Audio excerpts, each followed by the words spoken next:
Welcome to the HC Commodities Podcast, a podcast dedicated to the commodities sector and the people within it. I'm your host, Paul Chapman.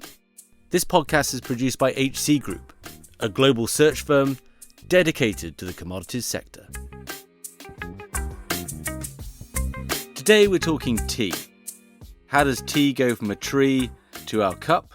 What's its history? What is its supply chain? What's the market? And what are the key trends impacting the industry today? Our guest is Jem McDowell. Jem is VP at Universal Commodities, an independent tea importer based in New York City, and has had over 40 years' experience in the sector. As always, you can really support the show by leaving us a positive review on the platform you're listening on. And as always, I hope you enjoy the episode. Jem, welcome to the show. Thank you, Paul. It's a pleasure to be here. So we are talking tea and the tea market, a bit of a part two, or, I think in yours and mine's opinion, part one to coffee's part two. And we're talking about the market for tea. But let's start off, I think both of us enjoyed the history, but let's start off on kind of the rough biology. What is tea? What is the plant? Where is it grown? Tea is a tropical, subtropical plant, actually a tree, and that is native to southwest China, northern Myanmar, and northeast India. There are various subspecies of the tree. It's actually part of the Camellia family. Camellia sinensis variety sinensis is the Chinese version, and Camellia sinensis variety Assamica is the Indian version. However, there are multitudes of separate strains, both naturally occurring and clonally bred by plant breeding programs for productivity, performance, drought resistance, etc., etc. And the Chinese and Japanese industries actually recognize a couple of hundred different subspecies, which vary in terms of hardiness, the size of the leaves, the rate of growth, and so on and so forth. And in fact, this week, they've just announced a brand new strain, which they hadn't seen before, in Hainan in southern China, an island off southern China. So within the two main species, there's quite a lot of variation. And just to clear it up before we sort of embark on the supply chain and the processing and the market and so forth, does all tea, whether it's green tea, black tea, etc., come from these two main species, and it's just down to the treatment, or just to help us understand that? Yeah, absolutely. The processing is of the harvested leaves. We do have a little bit of fuzziness in the tea market at the consumer end, in that botanicals, particularly in North America, are commonly referred to as tea. Well, strictly speaking, they're actually botanicals. They're herbs and other types of plants. Whereas tea itself, strictly speaking, is from the Camellia sinensis plant. So yes, we may be talking about tea in general, but as I would say, proper tea comes from the Camellia sinensis part. Yeah, there's a lot of confusion about tea in the States, dare I say. Yes, but indeed. Black tea, green tea, etc., that just comes down to how it's processed. Absolutely. So your harvesting determines, there's the where you've planted the tea, what elevation it is, what type of plant. All those feed into what eventually you're going to process. What happens is the leaves, the fresh growth is harvested, and that might be once a week, it might be once a month, or perhaps even longer, depending on the rate of growth and what you're going to produce. You then go through a process of withering, which reduces the moisture in the tea. Then the leaf is physically processed by rolling, either very gently or more violently, in cutting and ripping the leaf apart. You might then allow the leaf to oxidize, which it will turn from green to black, much like if you cut an apple in half, the white flesh will turn from white eventually to brown, and that's the oxidation process. And when you're making black tea, the process is very, very similar. If you're making green tea, you will want to prevent that oxidation process, and you will do that by either steaming it, as Japanese tea is processed, or by pan firing it, as more often happens in China. Of course, there are a great deal more subtleties and variations to those two or three basic processes, but those pretty much are the foundations of the majority of tea that's found in the world. Yeah, fantastic. Okay, we're going to touch a bit more on processing and how it's mechanized over time, which actually, surprisingly is much less than other industries for reasons we'll get onto. Just staying on the biology for a moment. So now tea is grown around the world. What environment does tea, these trees like to grow in, and where has that been found to be replicated on the planet?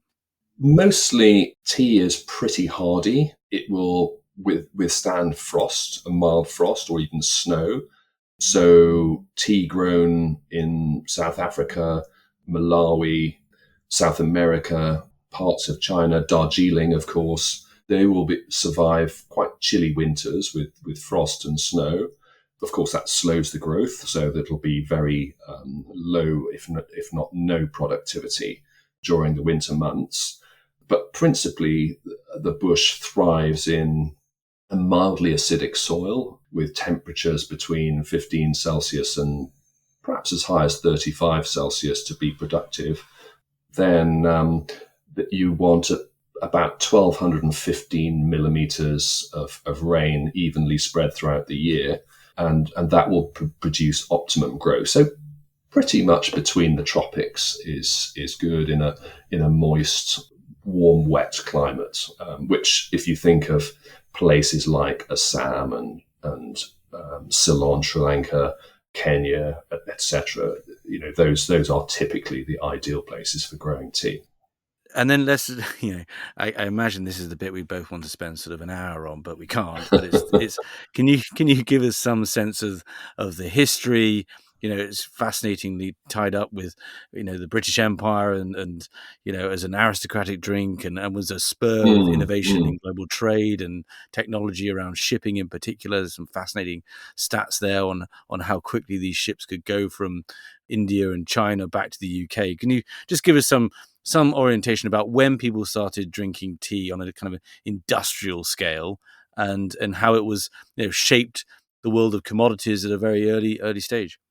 Well, going right back, tea is a very ancient crop. The legendary Emperor Shennong was rumored to have discovered tea by leaves from the tea tree under which he was sitting falling into a pot of boiling water. I mean, quite how an emperor was, under a tree boiling his own water and drinking these strange leaves without somebody actually doing it for him always beats me. But it actually, he's known as the god of agriculture and the father of as a divine farmer. So it's likely he was more probably a herbalist. Although his mother, legend has it that he was conceived by his mother breathing in the vapors of a dragon, or a celestial dragon, no less.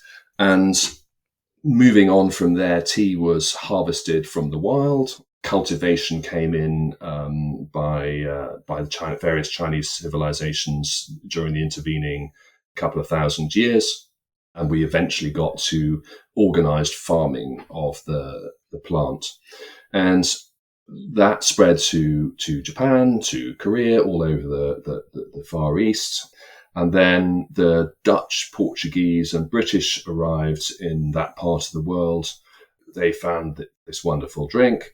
They took it back to the royal courts, where it caught in with, as you say, it's an aristocratic and royal drink, very, very expensive. And if you go to museums and find tea caddies, you will see they're very substantial with locks on. It was indeed an expensive and highly prized and ascribed wonderful properties, right? It was sort of an elixir of concentration and higher thinking, and it was sort of quite the absolutely. thing. And I guess it was one of the early sort of, I don't know, you couldn't call it a narcotic, but the caffeine content obviously has surprising effects on people who'd never had it before.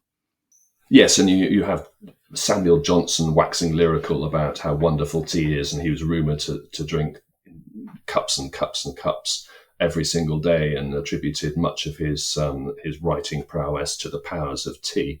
So it's had these mythical and aristocratic properties. Then we go into the period of industrialization, as you referred to earlier on, and the British get involved with taking tea back, and it becomes a drink for the masses, and invades the coffee shops in London, and through the 19th century really becomes the drink of choice. It's supposed to have made a great contribution to the prevention of things like cholera and waterborne diseases, because the tea requires boiling water, which of course will kill off bugs, and London's water supply at those in those days was not particularly healthy. So tea did make a contribution to people's health. It also switched them from drinking alcohol to a degree. So tea has had a contribution to people's health for many years, and we are still discovering through research into the properties of the tea, flavonoids, catechins, antioxidants, etc., just how potentially good for us tea really is. There's the advert for it as both tea lovers. Yes. And again, there's fascinating sort of why America switched to coffee rather than tea, and all these pieces that tied up in this. But I guess I want to just zoom in onto those clipper ships that are sort of Right. iconic of the 1850s and so forth. But the tremendous this need for speed to get back to the London markets, because the first ship in got great prices and the last one made a loss, and that really spurred that naval development. Yes, indeed. In those days of the famous clipper ships, and it wasn't just to London; it was also to New York. There were great prizes for the crew who could get back the first teas of the spring harvest from China to either the London market or even the New York market too. Those transit times, which we're all very conscious of these days in sort of troubled times with shipping and so forth, aren't actually that much slower than the huge vessels that we have plying backwards and forwards now. It's around 70 to 75 days. That's if you take into the account that there was no Suez Canal or Panama Canal. That measures pretty favourably with what the transit times are now. And this was very much like the Beaujolais Nouveau craze, where rushing to get the first bottles of Beaujolais Nouveau out to all the top restaurants. And this was very much a similar kind of craze, which to get the spring crop from farm to market. And that was principally obviously from China to the main markets of London and New York and other parts of Europe. And then came the Opium Wars, where Britain was buying so much tea from China that they had a huge trade imbalance, and that all sounds rather familiar to economic pictures today. And the British decided that it would be a good idea, as they were growing opium in India, and laudanum, which was based on opium, was the drug of the day for all parts of society. The tincture of choice. Yeah. The tincture of choice, absolutely. And they decided it would be a good idea to also spread the tincture of choice to the Chinese population, with inevitable devastating results. Cause and effect. It was no more popular in those days than it is these days. And the Chinese government, obviously, quite rightly, did not like this at all. And there were 2 or 3 wars fought, the Opium Wars. And it has to be said that the other European countries and so forth were also involved in the wars as well. So it was really a very shabby period in the history of Britain and the tea industry. Where some of the great Asia-focused commodity houses, some of which are still going, were Yes. created, right? And I guess I'm going to say it. So Taipan by James Clavell, Yes. fantastic novel. of this Yes. period, and really kind of gets you into the into what it was like to be a clipper merchant and so forth. Yes, indeed, indeed. That's a great book. Actually, I've not read that for a few years, Yeah. but Right. Okay. So, recriminations aside, and obviously fascinating period, and we can sort of, there's whole episodes on that. And again, I just say go read Taipan. mhm, So mhm. you get up to kind of the modern period, and going back to sort of that processing element. Can you give us, whereas some agricultural industries have been completely mechanized, there are some unique challenges when it comes to tea, both in how to harvest, but also in that processing, that has Mm. meant it's been quite labor intensive and remains so. Can you just give us some sense of that before we move into the sort of the shipping and marketing piece? Yeah, absolutely. The harvesting of the tea is like some other products. I'm just trying to think of one which probably berry fruits, where the leaf, the new growth, the new spring growth, or each flush as it's called after the initial growth, is very delicate, and the best quality will be the two newest leaves and the little bud in between them, which are extremely soft, quite small, and the best tool for harvesting those has been the human hand. There have been, in the last 50, 60 years, harvesting machines.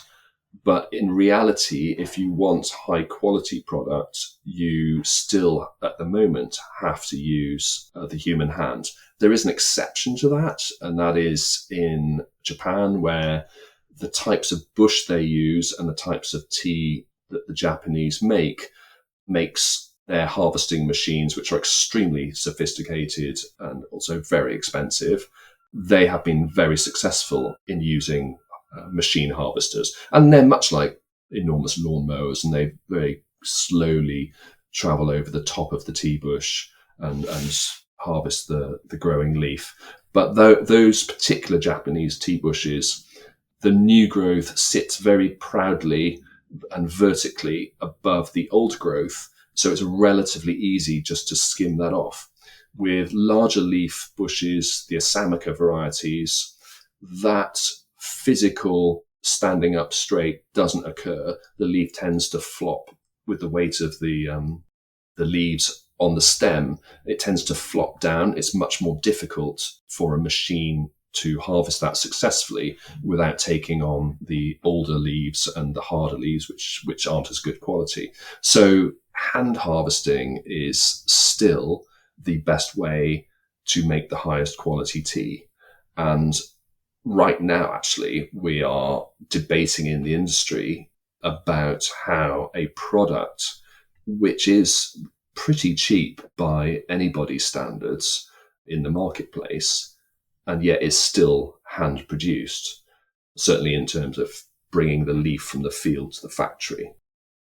So we are at a little bit of an inflection point in terms of the changeover from hand harvesting to machine harvesting. Which is complex just from my reading, right? Because obviously you're then, the wages are low, but then there's also these jobs that then would go away through mechanization. Yeah, Just out of interest, just one final comment on this section, and I think we can loop back to it, but black tea that, my PG tips, right?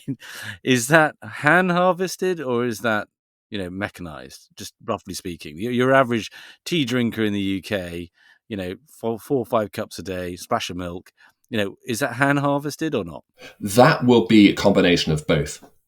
There will be some tea that's hand harvested and some tea that is done by machine. So, as I mentioned, there is a transition whereby technology is getting better. The pressure on wages, as you rightly say, where it is, as we know, agricultural workers all over the world are poorly paid, and tea workers are no exception. A lot of them being women, and that is a pressure. But of course, the solution, which every other industry has been through, is when you have wage pressures, you can't raise your marketing prices for whatever reason, then what's the next thing in the firing line? And that's people. And and mechanizing their job. And, from the days of the printing press and the Luddites and everything else, mechanization and the resulting employment issues will come into focus. And we are seeing this.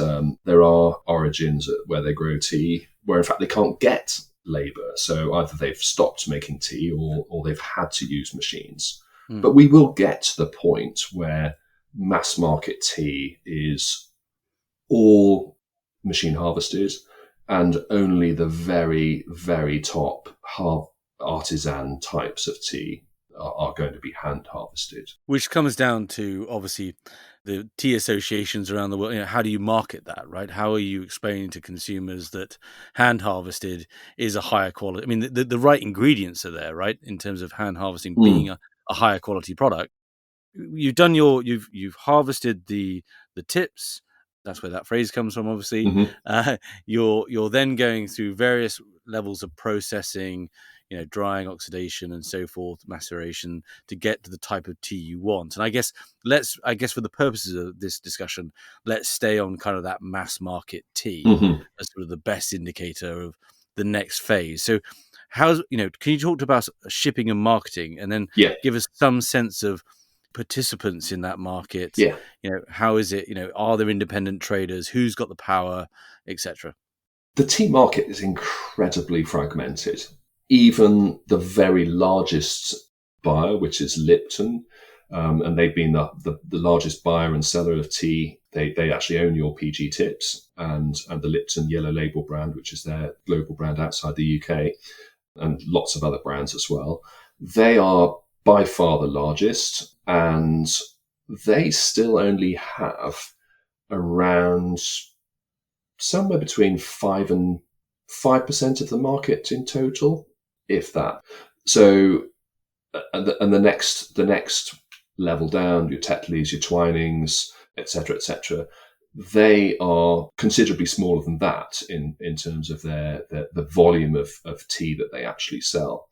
The rest is divided up amongst much smaller brands, both local and international. So the market is incredibly fragmented. About 6.5 million tons of tea are grown and produced in the world today. About 1/3 of that is green. Most of that stays in China.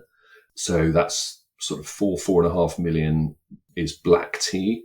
About 1/3 of that is exported from the producing countries, Kenya, India, Sri Lanka, and then smaller exporters, Malawi, Vietnam, Indonesia, Argentina, etc., into the global markets. Those teas that are sold and exported, a great deal of them go through tea auctions. Those are centered in Mombasa, Calcutta, Guwahati, a few other places in South India, and Colombo in Sri Lanka, where the tea is, and these are physical sales. We have no futures trading in tea, mostly because the standardization, getting a single standard product, has proved impossible to agree on so far. Maybe that will change, maybe not. So all the trading, the buying and selling, is done in physicals. Some is sold on auction. About 40% of black tea production is sold on auctions at these export centres.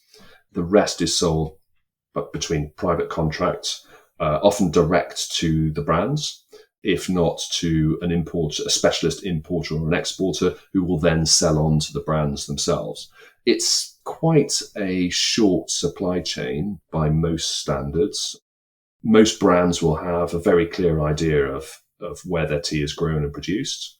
And do the growers also do the process? I mean, the farmers sell to a processor, and that processor is also the marketer at these auctions. Like, how does that supply chain divide up, if you like? Yeah, typically a producer would have grown all his own tea and produced all his own green leaf. Since the 1960s, 70s onwards, the presence of smallholder farmers who only grow tea, and that's another long story, they will grow tea and sell the green leaf to factory processors. So the factory processors who process the green leaf will have probably a little bit of their own tea and buy from smallholders as well. And about 65% of the world's tea is grown by small farmers. And they will have plots of around a quarter of an acre and upwards. So from that point of view, there's some similarities with the way cocoa is farmed, in that there's a mix of very, very small farmers and going up to quite large producers who own farms of hundreds of hectares to even thousands of hectares. So and everything in between as well. So there's quite a variety. There's probably somewhere in the region of 10,000 tea factories in the world producing that 6.5 million tons. I'm not going to do the maths on how much they each produce, but it's somewhere between 100 tons would be a very small factory, 500 would be typical in Sri Lanka or South India. And then by the time you get to Kenya or Argentina, you would have factories with a capacity of a couple of thousand tons at least. And probably the biggest in Kenya would go up to 4,000 or 5,000 tons, perhaps even a little much. And are these processors then representing themselves at these auctions, or is this sort of, there's a powerful sort of tea factors that sit in the middle in Mombasa and Colombo that are the real sort of, the money makers? Yeah, there is definitely the producers will be represented by brokers who will agree to sell the tea at hopefully a good price for the producers. They have some discretion on what they're allowed to sell and at how much, and so on and so forth. The buyers' representatives sit in the auction room, or probably on their laptops in their office these days since COVID, and they will put in their bids, and the brokers will make the contract with the buyers in order to move the tea. It's actually quite efficient. It sounds a little archaic. It was even more archaic until COVID because everything was open cry, but we've since gone to electronic auctions, bidding via laptops, which, having been an open cry buyer in a tea auction in a few places around the world, silent bidding on a laptop really doesn't cut it in terms of excitement and ability to affect your competition, which is, I guess, one of the reasons why everyone wants to go electronic. But that's another story. And are these constant? So you kind of got this first spring harvest, and then you have kind of, a few, or is it sort of there's just a constant sort of buying period through the spring into the, I don't know. Yeah, it depends on the origin of where the tea is grown. For example, Kenya, it has no real winter. There's a cooler, drier period during July, August, on either side of that. So, but that will only mildly reduce the crop. It will still be being harvested sort of every sort of 5 to 15 days, and there'll be a constant throughput of teas going through Mombasa auction, which is held on Tuesdays of every week. So that is ongoing, and there'll be 50 auctions a year, and that's going through. Go north to Assam, there's a definite winter. They are closed December, January, February. Production starts in sort of late February, early March, and producers will start taking off the new harvest, the spring flush, the reasons for the clippers we were talking about earlier, but that will these days be going to auctions, and it's most Indian tea is actually sold and consumed in India these days. They're one of the biggest domestic markets in the world. They only export about a seventh of their total production. The rest is consumed internally. But the other auction, South India, that will run pretty much the year round. Colombo, the same. Tea production is ongoing. So things with the spread of tea outside its original origins of China, the industry has adapted and adjusted the sales and marketing systems to fit the way that the product is grown. The energy and resources sector is experiencing unprecedented change. To help companies navigate this world and capture its opportunities, HC Group launched Enco Insights in 2023. Enco has rapidly become the leading global experts network dedicated to energy and resources. Enco Insights leverages HC Group's 20 years of connections and dedication to the sector to give clients the expertise they need to take decisions fast. Connect with Enco's experts for anything from a 1-hour insight call to a longer-term consulting project at encoinsights.com. Right, one more piece to get in, then I want to talk about derivatives, and then we want to do prices. Talking of Universal Commodities, these tea importers, how does the risk flow in that? Is this essentially smaller packagers, marketers in country are buying wholesale from these tea importers, and these tea importers are owning the price risk? How does that piece will work? Nearly all tea trading these days is back to back. The price volatility is so low that there is little opportunity for real trading. So a typical importer will have a stable of suppliers for North America, that will be in Argentina, Malawi, Indonesia, Vietnam, and a scattering of others which reflect the North Indian market. We are no different. Most of the business will be done on a back-to-back basis. And the importer, really their function is to look after the logistics on behalf of the producer and the brand, the packer. And these days, increasingly, finance the whole deal. With inflation in places like Argentina and Kenya in double, if not triple digits, they cannot afford not to be paid straight away.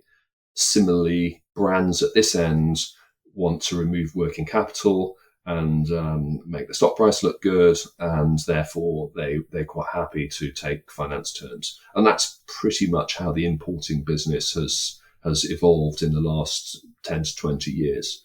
One of the reasons for that is that we have so much tea produced on the market that prices are incredibly low. In real terms, they're the lowest in 60 years and about less than a quarter of what they were in 1960. So the opportunities for trading on market volatility are virtually nil.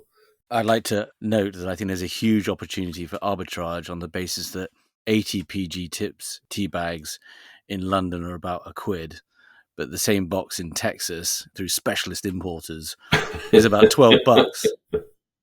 I don't think you'll find for £1 in London, but unless you've got to sort of buy one, get two free or something like that. But there's, the markup is extraordinary. So, Yeah, and a lot of that is transportation and storage and that sort of stuff. Yeah, but no, you're not wrong. I'll still throw that as an idea. Okay, one more piece. And then I actually got to say that if they're £1 in London and people are happily buying them at 3 or 4 times that in Texas, then clearly the pricing people in London have underestimated the value of their product. Yeah. Well, I it's a whole other story, but exactly. I arbitrage either through Amazon or my local supermarket, HEB, that has a little British section. And yes, it's the one thing I haven't really given up from the old country. But that aside, okay, so on the derivatives piece, would it make a difference? Is there any? I get that it's low volatility at the moment. It's low prices, low volatility. You've got quite a truncated supply chain. Do you think there is a space for derivatives? And what is this standardization challenge? And is that surmountable if there were the desire? Yeah, I have my doubts because of the standardization. I mean, how do you measure it?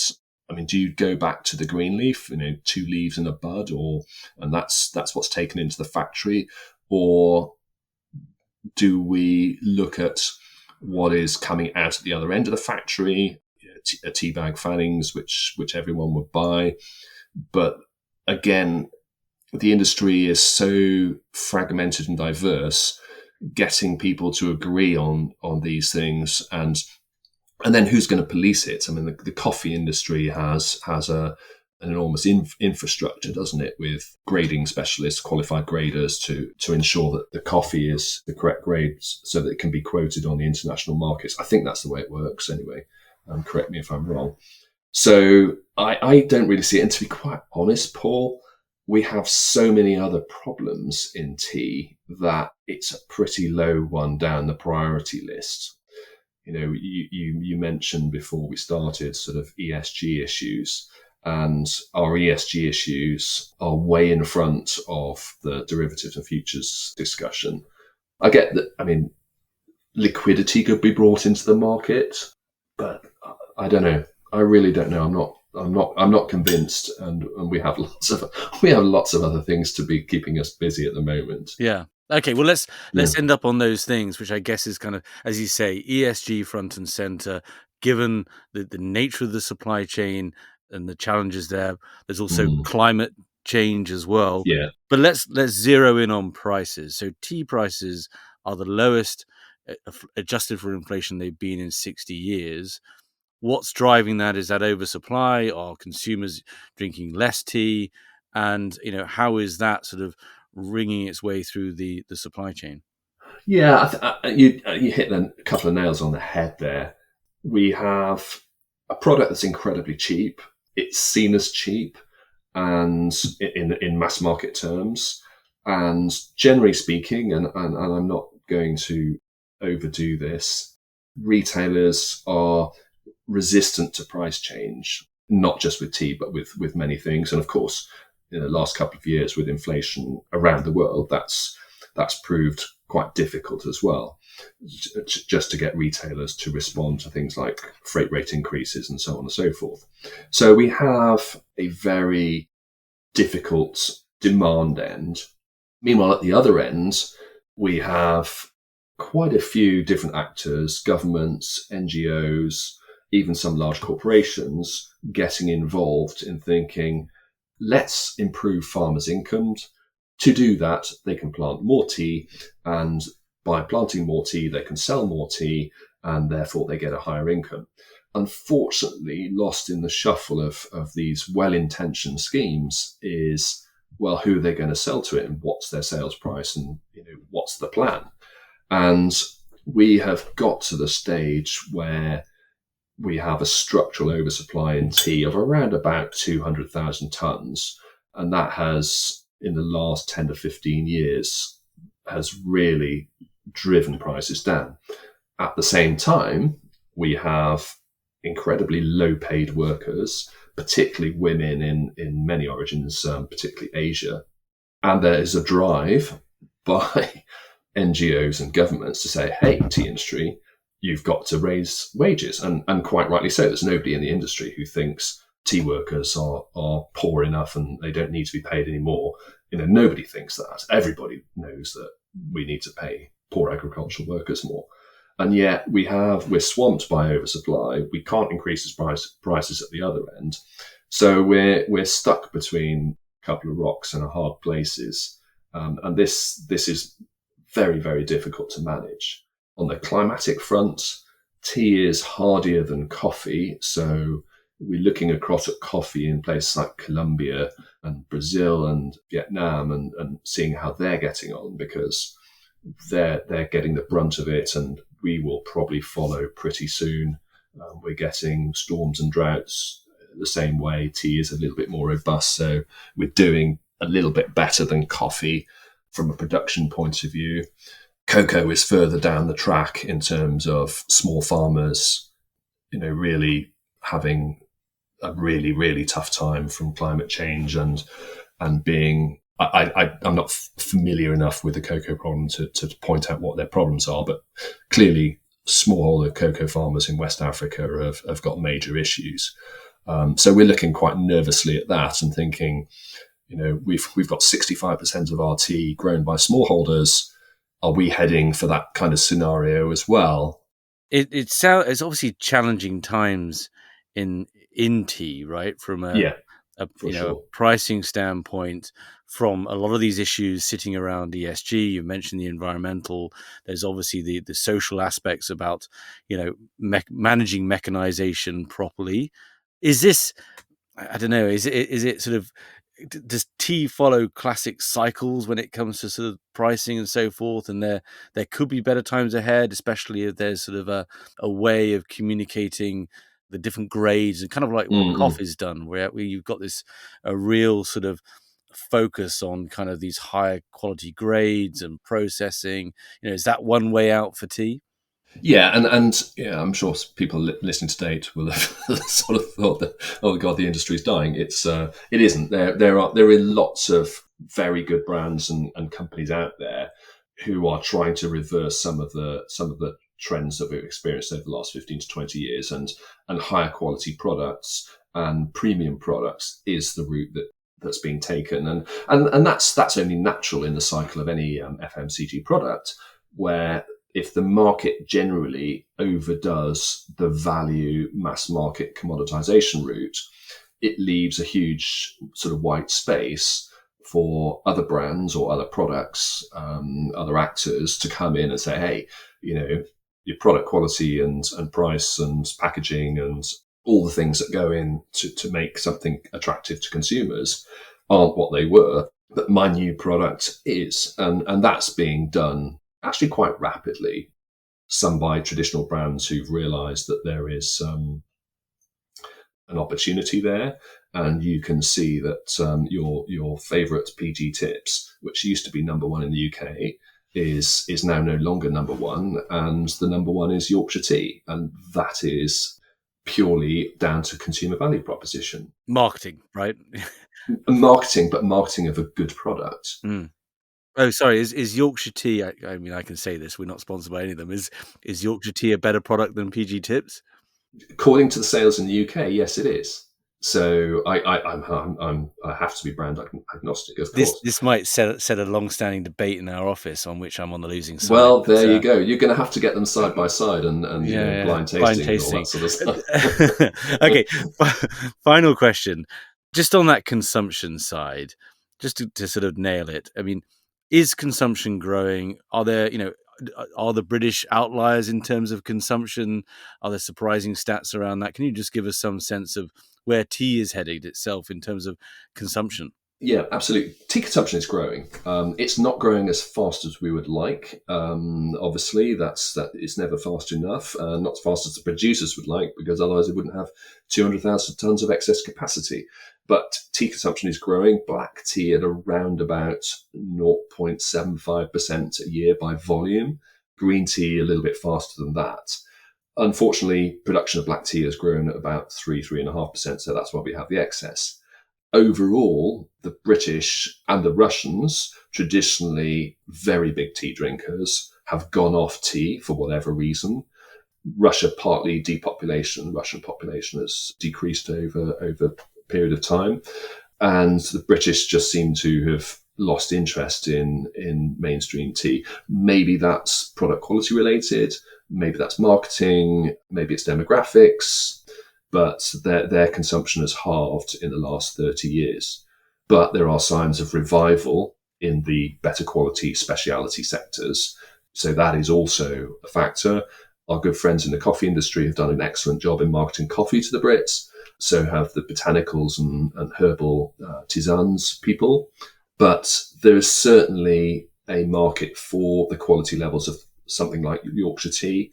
The Irish are probably the number one tea drinkers in the world. They drink a very high quality of tea. And if you can't find your PG Tips, or it really does get too expensive, I would suggest you try something that's packed in Ireland, because they have an incredibly high standard of tea consumption and drink a lot of it. They really know their stuff. And the Turks, also huge tea drinkers, which when you think they're a major coffee drinking country, they also have a very large domestic. Turkish chai is delicious, and Turkish chai is phenomenal. I was in Istanbul for my holidays this year, and Turkish chai, Turkish coffee, they drink them all day and all night. So it's amazing how they get any sleep, actually. Yeah, and the hours of making the tea as well in these big samovars. But yeah, fantastic. Yeah. And I obviously now feel quite that I need to change my tea drinking habits. And always good to experiment. Go to Ireland. One last closing point is that the US is actually a very dynamic market for tea, which, given the history of Boston Harbor and all the rest of it, is particularly gratifying. But But no, tea consumption is on the up in the US, and long may that continue. Yeah, well, I'm in the south, so it's buckets of iced tea. Buckets of iced tea, good stuff. Excellent. Well, Jem, it's been absolutely fascinating, and I've really enjoyed all the conversations we've had prior to this as well. It's obviously a subject close to both of our hearts, and it's kind of again, it kind of amazes me the diversity about how these major commodities end up in our cups or on our plates or in our cars. But then again, all of them are facing some of these similar challenges, and I really appreciate your time. You are very welcome, Paul. It's always good to talk about tea, and honestly, I could probably go on all day, but I would bore your listeners silly. Well, I'll put links to your company in the show notes, and I'll also put a link to Taipan for people who are in search of a good novel. Thank you for listening.